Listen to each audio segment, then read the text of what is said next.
Economists think about oligopoly as a game between two or few players, and to study oligopoly markets, they use game theory. We know game theory is a set of tools for studying strategic behavior that take into account the expected behavior of others and recognition of the mutual interdependence. So, what is game? All games share three common features: players, strategies, and payoffs. In game theory, each decision maker is a player, which may be individuals, firms, countries, and so on. Players have the ability to choose from among a set of possible actions. Strategies are all the possible actions for each player. Payoffs are measured in the level of utility obtained by the players, who prefer higher payoffs to low ones. We can use game theory to understand the price fixing of the behavior of firms in oligopoly. To understand the price fixing, we are going to study the special case of duopoly and operate with two firms. Duopoly is easier to study than oligopoly with three or more firms, and it captures the essential of all the oligopoly situations. Somehow, the two firms must share the market, and how they share it depends on the action of each other. We are going to describe the cost of the two firms and the market demand for the items they produce. We are then going to see how game theory helps us to predict the prices of charges and the quantities produced by the two firms in a duopoly. Figure 12.2 describes the cost and demand situation in a natural duopoly in which two firms, Chicken and Gill, competed to produce the switch gills. They have identical cost. Part 1 shows the average total cost curve ATC, the marginal cost curve MC. Part B shows the market demand curve for switch gills D. The two firms produce identical switch gills, so one firm's switch gills is a perfect substitute for the others. And the market price of each firm's product is identical. The quantity demanded depends on that price. The higher the price, the smaller its quantity demanded. This industry is a natural duopoly. Two firms can produce this good at a lower cost than either one firm or three firms can. For each firm, the average total cost is at its minimum when the production is 3,000 units a week. The price equals the minimum average total cost. The total quantity demanded is 6,000 units a week, and two firms can just produce that quantity. Let's suppose that Chick and Gill entered into a conclusive agreement. We know a conclusive agreement is the agreement between the two or more producers to form a cartel to restrict the output, raise the price, and increase economic profits.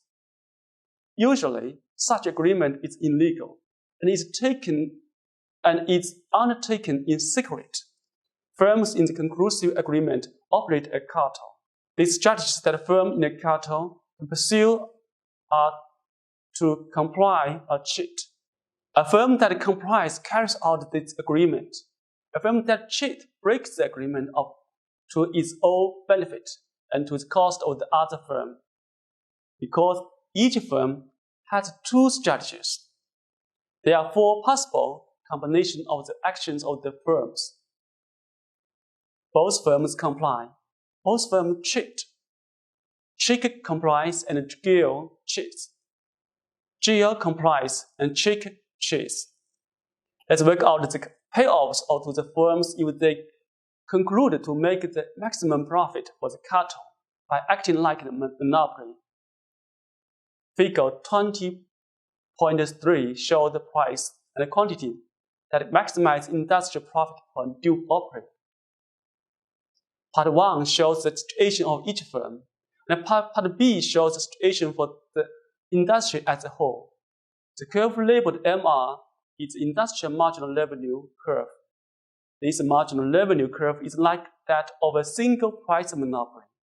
The curve labeled MC1 is the industrial marginal cost curve. if each firm produces the same quantity of output.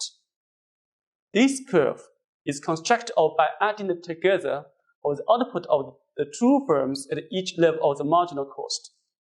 Because the two firms are the same size at each level of the marginal cost, the industrial output is twice the output of one firm.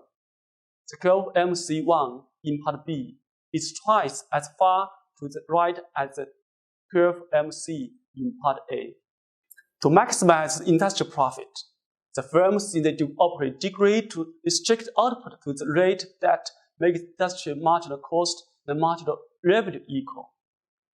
That output rate, as shown in part B, is 4,000 units a week. The demand curve shows that the highest price for which is 4,000 switch gears can be sold is $9,000 for each. Chicken gear agreed to charge the price, to hold the price at $9,000 a unit. Production must be 4,000 units a week. So chicken gear must agree on output rates of each of them that total 4,000 units a week. Let's suppose that they agree to split the markets equally so that each firm produces 2,000 switchgears a week. Because the firms are identical, this division is the most likely. The average total cost ATC of producing 2,000 switchgears a week is $8,000. So the profit each per unit is $1,000, and the economic profit is $2 million. The economic profit of each firm is represented by the blue rectangle in Fig 2 in Fig 20.3a. When each firm produces 2,000 units, the price is greater than the firm's marginal cost. So if one firm increases output, its profit could increase. In other words, with price greater than the marginal cost, each firm might think of trying to increase the profit by cheating on the agreement and produce more than the agreed amount. Suppose that Chick convinces the guild that demand has decreased and that it could not sell 2,000 units a week. Chick tells guild that it plans to cut its price so that it can sell agreed 2,000 units each week. Because the two firms produce the identical product, guild matched the Chick's price cut, but still produced only 2,000 units a week. In fact, there had been no decrease in demand. Chick plans to increase output, which it knows will lower the price, and Chick wants to ensure the guild's output remains at the agreed level.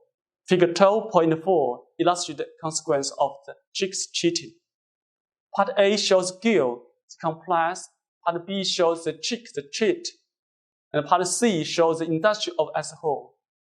Suppose that Chick increases output to 3,000 units a week. If guild sticks to the agreement to produce only 2,000 units a week, total output is now 5,000 a week, and given the demand in Part C, the price falls to $7,500 a unit. For the compliance guild who produce 20,000 units a week at a cost of $8,000 a unit, ATC now exists the price $7,500 a unit. For the cheater Chick will produce 3,000 units a week at a cost of $6,000 a unit. The price exists ATC. With a price of $7,500, Chick makes the economic profit of $4.5 million. This economic profit is the blue rectangle in Part B. However, guild incurs economic loss of $1 million, shown by the red rectangle. Suppose that both firms cheat and each firm behaves like the cheating firm that we have just analyzed.